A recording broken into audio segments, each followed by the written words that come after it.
और वो सिलसिला अभी तक जारी है, कयामत तक जारी रहेगा। कभी हक के मुकाबले में जाहिरी दुश्मन आता है, जैसे आप तारीख उठा के देखें, हजरत मूसा अलैहिस्सलाम के मुकाबले में फिरौन, हजरत इब्राहिम अलैहिस्सलाम के मुकाबले में नमरूद, इमामुल अंबिया अलैहिस्सलाम के जमाने में एक दो नहीं कई फिरौनो नमरूद, नवासा रसूल इमाम हुसैन के जमाने में यजीद पलीद, हजरत सैयदना इमाम अहमद इब्न हम्बल के जमाने में खलीफा मामून, और ये सिलसिला चलता रहा और आज भी चल रहा है। तो ऐसे दुश्मनों से घबराना नहीं है, हर दौर में आए हैं, आते रहेंगे।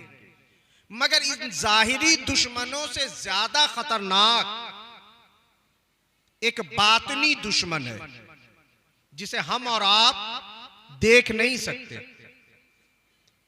कुरान कहता है इन्ना शैतान लिल इंसान अदुव्वुम मुबीन,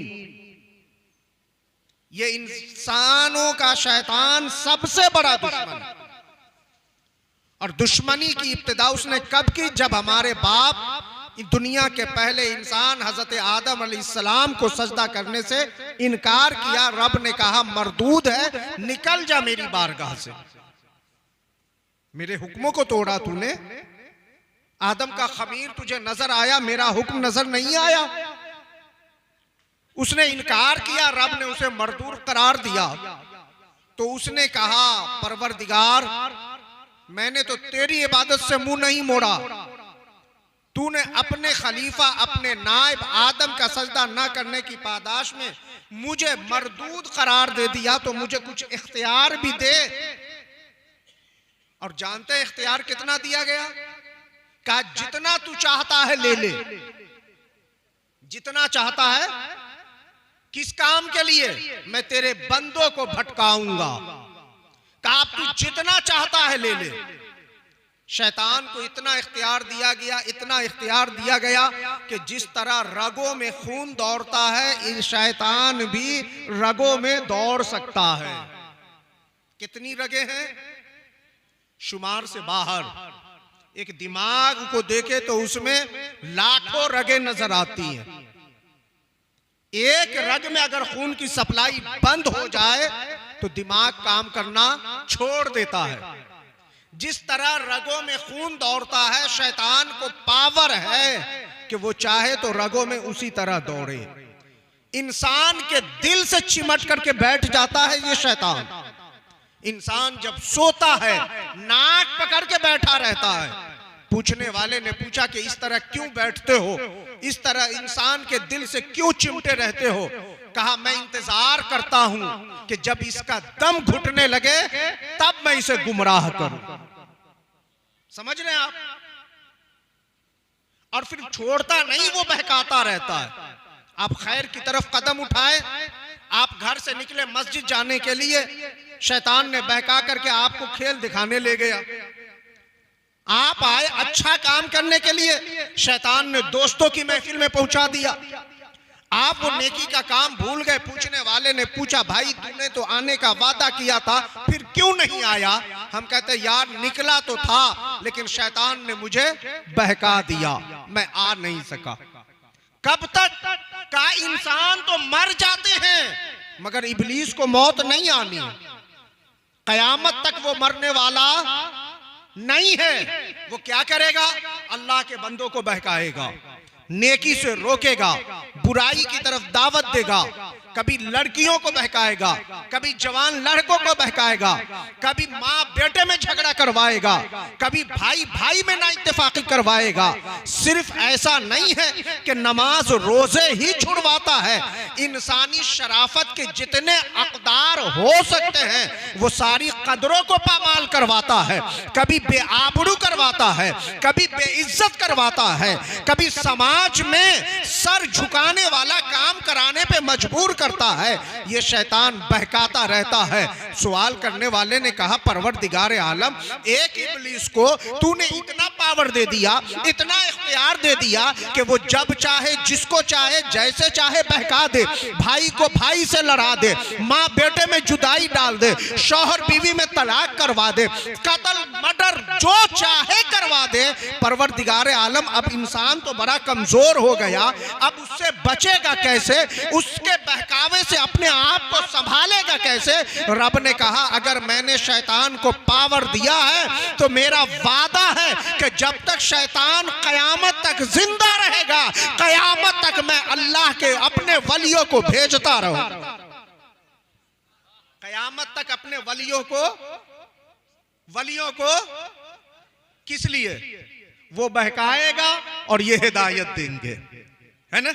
वो गुनाह करवाएगा और इसकी बारगाह में आओगे तो गुनाह पे नदामत मिलेगी, आंसू बहा करके तौबा करने की तौफीक मिलेगी। आज देखे शैतान इतना बहकाता है, लेकिन उसके बावजूद अल्हम्दुलिल्लाह हमारी मस्जिदें खाली तो नहीं है ना, चंद ही लोग लेकिन नमाजी नजर तो आ रहे हैं ना।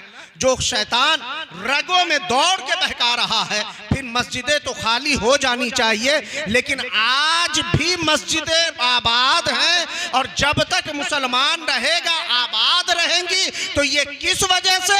अल्लाह वालों की तबलीग की वजह से। उलमाए हक उन्हें ही कहा गया, इन्नमा यख्शल्लाह मिन इबादिहिल उलमा। इस आयत की तफसीर में लिखा गया, आलिम वही है जिसके दिल में खशियत इलाही हो। हमने पढ़ लिया और खौफे खुदा नहीं, हमने इल्म तो भरा हासिल कर गया मगर अल्लाह का डर नहीं है। हमने तो किताबों के औराक छान मारे, इतना पढ़ा कि शायद कोई किताब मेरी नजर से बाकी ना रही, लेकिन अमली कसौटी पे जब तौला गया तो इस इल्म का जर्रा बराबर भी हमारे अंदर लिबादा नहीं पाया गया। इसे पढ़ा लिखा जाहिल कहा जाएगा, इसे रसूलुल्लाह का नायब नहीं कहा। पढ़ा लिखा जाहिल, नाइब किसे कहा जाएगा? अल्लाहु अकबर कबीरा। जो बगदाद की सरजमीन पे बैठा हो और हजारों बरस गुजरने के बावजूद भी कोपा की सरजमीन में उनका जिक्र किया जा रहा, ये नाइब रसूल है, ये आलिम रब्बानी है। सिर्फ आलिम रब्बानी नहीं है बल्कि वक्त के मुफस्सिर आजम है, अपने जमाने के मुहद्दिसे आजम हैं, अपने जमाने के मुफ्ती आजम हैं। किस दौर में अल्लाह ने इन्हें पैदा फरमाया? तारीख बताती है कि 5वीं सदी हिजरी का दौर इस्लाम के लिए बड़ा बदतरीन दौर था। इस्लाम को मिटाने की साजिश रोज़े अज़ल से शुरू की जा चुकी थी। हुजूर अकरम सल्लल्लाहु अलैहि वसल्लम के भी हयात जाहिरी में भी कोशिशें की गई, यहूदो नसारा ने कामयाब ना हो सके, मुनाफिकों का चेहरा बेनकाब हो गया। हुजूर के बाद सहाबा किराम के जमाने में भी कोशिशें की गई, नवासा रसूल के जमाने में भी कोशिश की गई, अइम्मा मुज्तहिदीन के जमाने में भी कोशिश की गई। अरे अल्लाह ने उन इस्लाम के जय्यालों को इतनी जवा मर्दी अता की थी कि अपनी पोई पीठ पे कोड़े तो बरसवा लिए मगर इस्लाम का चेहरा मस्ख नहीं होने दिया। अपने आप को कैदो बंद की सोहबतों में तो गुजार लिया मगर इस्लाम पे हरफ नहीं आने दिया। जहर का प्याला तो नोश कर लिया मगर इस्लाम को बदनाम नहीं होने दिया। करबला के मैदान में 3 दिन भूखे प्यासे रह के खुद भी कटे, खानदान भी कटा गया मगर मुस्तफा की शरीयत भी बचा गया, दीन इस्लाम भी बचा। लेकिन 5वीं सदी में बहुत हद तक ये लोग कामयाब हो गए। और कामयाब कैसे हुए? बगदाद शरीफ नाम लेते हैं ना, बगदाद शरीफ माशाअल्लाह। अभी मोहतरम इमामुद्दीन साहब उम्रा पे जा रहे हैं और बहुत सारे ऐसे भी आशिकाने गौस हैं जो बगदाद शरीफ भी जियारत के लिए जाते हैं, है ना। चूंकि हमारा अकीदा तो यही है कि मदीने का रूट तो बगदाद होके ही जाता है, वही रूट है। बगदाद शरीफ उस वक्त सन 500 हिजरी साल, अभी 1400 कितना है बोलिए? माशाअल्लाह। चलिए मजमा में से ऐसी आवाज आए ना तो दिल बड़ा खुश होता है। वरना आजकल तो लोग उर्दू तारीख से भी नावाकिफ हो गए, सारा काम उसी से होने लगा। कौन सी तारीख आई, अब तो लोग पूछते हैं कि हजरत ये बताए कि बड़े पीर साहब की न्याज कब करनी है, कल करनी है कि परसों करनी है। ये इतनी गिरावट समाज में, हम बस न्याज और फातिहे में रह गए। सन 500 हिजरी यानी 5वीं सदी इस्लाम के लिए बड़ा कर्बनाक, चूंकि बगदाद शरीफ इस्लाम का सेंटर था हुकूमत के एतबार से, इल्म के एतबार से, लेकिन सबसे बुरी हालत बगदाद शरीफ की थी। सबसे बुरी हालत, बादशाह जालिम, हुक्मा जालिम, उमरा जालिम, उलमा थे, इल्म वाले थे तो आपस में एक दूसरे से लड़ भिड़ रहे थे। आज भी है ना भाई लड़ाइयां, आज भी है ना आपस में ना इत्तेफाकियां, लेकिन उस दौर में बहुत ज्यादा था। लेकिन अल्लाह ने करम फरमाया और इस्लाम की फिर आबियारी के लिए शहर जीलान में एक ऐसा बच्चा पैदा किया जिसे लोग मादरजाद वली कहा करते। मादरजाद, और क्यों न हो, अल्लाह अकबर कबीरा। एक तारीख मिली कि आपके वालिद बुजुर्गवार हजरत शेख अबू साले मूसा जंगी दोस्त, अबू साले कुन्नियत है, मूसा नाम है, जंगी दोस्त लक़ब है। नाम क्या है? सैयद मूसा। अबू साले नेक बेटे वाला, नेक औलाद वाला, जंगी दोस्त, जंग को दोस्त रखने वाला, झगड़े को पसंद करने वाला। किस चीज का झगड़ा? जमीन का, जायदाद का, रोटी का, मकान का, कपड़े का? कहा नहीं, हक का झगड़ा। किस चीज का? हक का झगड़ा। आज तो हक बात बोलना भी दुश्वार हो गया। आज तो लोगों को हक बोलने के लिए बुलाया जाता है, फिर भी वो मुंह देखी हुई बातें करते हैं। बैठाए ना पंचायत करने के लिए, बैठाए किसी का फैसला करने के लिए, लोग उसमें भी फर्क करने लगते हैं। ये अमीर है, ये गरीब है, हमें इसका ख्याल रखना है, इसका ख्याल नहीं रखना है। अल्लाह अकबर कबीरा। कहां गैरत मर गई। इमामुल अंबिया अलैहिस्सलाम ने इरशाद फरमाया, ओ दुनिया वालों सुन लो, जो हक फैसला करेगा मैदान महशर जब नफ्सी का आलम होगा, सारे लोग जन्नत की तरफ ताक रहे होंगे और मैं दुनिया में हक फैसला करने वाले को देख रहा हूं। ये आ रहा है मेरा उम्मती जो दुनिया में हक फैसले करता था। हम झूठ के फैसले करके चले जाए, किसी का मुंह देखा फैसला करके चले जाए, या मुंह देखी बातें करके चले गए। रब रसूल तो खुश नहीं हो सकता है ना। दुनिया वाले को हमने खुश कर भी लिया तो क्या कमाल किया, सारा जमाना भी राजी हो जाए। अगर रब रसूल नाराज है, हमने कोई कामयाबी हासिल नहीं की, और अगर रब को राजी कर लिया तो फिर सब राजी हो। अल्लाह वालों ने यही काम किया, रब को राजी किया। हजरत सैयद मूसा जवान, एक रिवायत मिली, पहले स्टेज की तवज्जो चाहूं कि आप रास्ते पे बैठे थे और सिपाहियों के सरों पे शराब के मटके थे, जा रहे थे तो आप बेखौफ निडर होके खड़े हो गए। आज तो हम अपने नजरों के सामने बुराई होते हुए देखते, कोई बोलने के लिए तैयार नहीं, कोई टोकने के लिए तैयार नहीं। बहुत हम नेक बन गए, बहुत हम नारा लगा लिए, बहुत हम जन्नती बन गए। एक बात कहता हूं, अगर बुरी लगे तो वापस कर दीजिएगा, अच्छी लगे तो अपने पास रख लीजिएगा, मगर कल से सीने पे हाथ रख के जरूर फैसला कीजिएगा। हमने ऐसे बाप को भी देखा है कि खुद तो नमाज पढ़ने जा रहा है और बेटा फजर में सोता रहता है मगर जगाने की हिम्मत नहीं होती है। हमने ऐसे शौहरों को भी देखा है जो खुद तो नमाज पढ़ने के लिए जा रहा होता है, बीवी को जगाने की हिम्मत नहीं होती है। आखिर ये क्यों बुज़दिली आ गई? इसलिए कि हक बात कहने की हिम्मत नहीं। मेरे आका ने इरशाद फरमाया, जब भी बोलो तो हक बोलो, चाहे ये मत देखो कि मेरा बाप है या मेरा भाई है।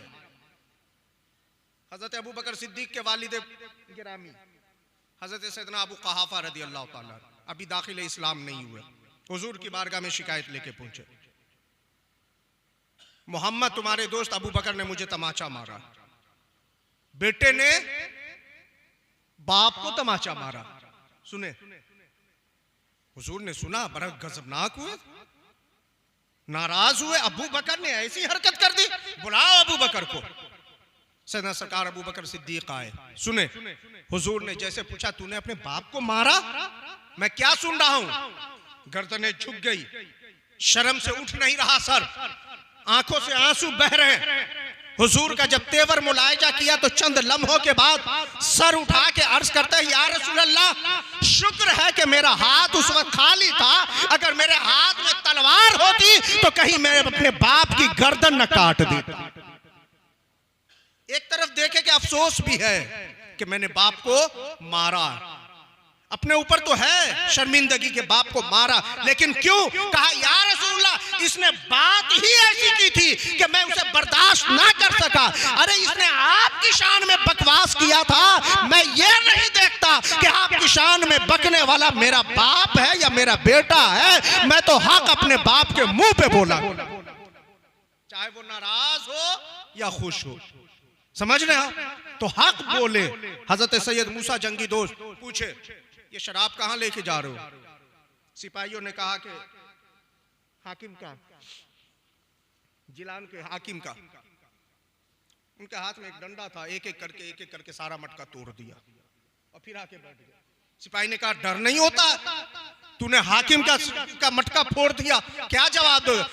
हजरत सैयद मूसा जंगी दोस्त फरमाते हैं, मूसा अल्लाह के अलावा किसी से नहीं डरता। सुभान अल्लाह तो कहें, थक गए क्या? ये बात है, अल्लाह हम सबको तौफीक दे कि हम अल्लाह के अलावा किसी से नहीं डरते। जो अल्लाह के अलावा किसी से नहीं डरता है ना, यानी सिर्फ अल्लाह से डरता है ना, तो फिर सारी कायनात ऐसे बंदे का एहतराम करने लगती है।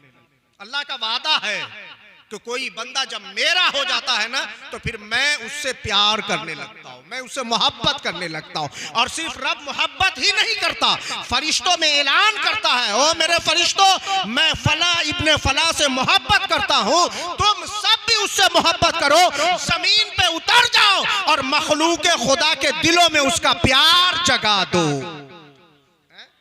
आज बगदाद के ताजदार की बारगाह में खिराज अकीदत बिहार के इस सारण कमिश्नरी में बैठ करके क्यों पेश किया जा रहा है? इसलिए कि अल्लाह ने उनकी मोहब्बत हमारे दिलों में डाली। हम नहीं गए, हमने देखा नहीं है, हमने देखा नहीं है, कभी सरकार गौस पाक यहाँ तशरीफ भी नहीं लाए, लेकिन अल्लाह की तरफ से ये मोहब्बत डाली गई, अहलुल्लाह की मोहब्बत। हजरत सैयद मूसा जंगी दोस्त ने फरमाया और फिर बैठ गए। सिपाही हाकिम के दरबार में हाजिर हुए, मटका कहाँ है? कहा, मूसा ने सारे तोड़ दिए। मूसा ने सारे, तो हाकिम को जलाल आएगा कि नहीं आएगा? भाई मेरा शराब का मटका उसने तोड़ दिया, जाओ पकड़ करके लेके आओ। चंद सिपाही आए, कौन है मूसा, किसने शराब का मटका तोड़ा? आपने सीना तान करके कहा, मैंने तोड़ा, मैं किसी से नहीं डरता। कहा, चलो फिर मेरे हाकिम ने बुलाया। आप भी निडर बेखौफ होकर के उसी शान के साथ हाकिम के पास गए। अब सुने, हाकिम ने कहा कि मूसा तुमने शराब का मटका तोड़ दिया? कहा, हाँ तोड़ दिया। कहा, क्यों? जुमला सुने, जुमला। हजरत सैयद मूसा जंगी दोस्त फरमाते हैं कि मुझे तुम पर रहम आ गया, मुझे तुम पर, मुझ पे रहम आ गया, तूने शराब तोड़ दिया, शराब का मटका तोड़ दिया। कहा, हाँ। कहा, मेरे आका ने फरमाया है कि शराबी जन्नत की खुशबू भी नहीं पा पाए। जन्नत तो दूर की बात है, जन्नत की खुशबू भी नहीं सूंघ पाएगा। कहा, फिर मुझ पे रहम कैसे आ गया? कहा, मुझ पे रहम इस तरह आया कि मेरे दिल ने कहा, मूसा तेरे शहर का जिलान का रहने वाला हाकिम शराब पिएगा, तू तो जन्नत में चला जाएगा, वो जन्नत ना जा सकेगा, इसलिए मैंने तय किया है कि आज के बाद से मैं तुझे शराब पीने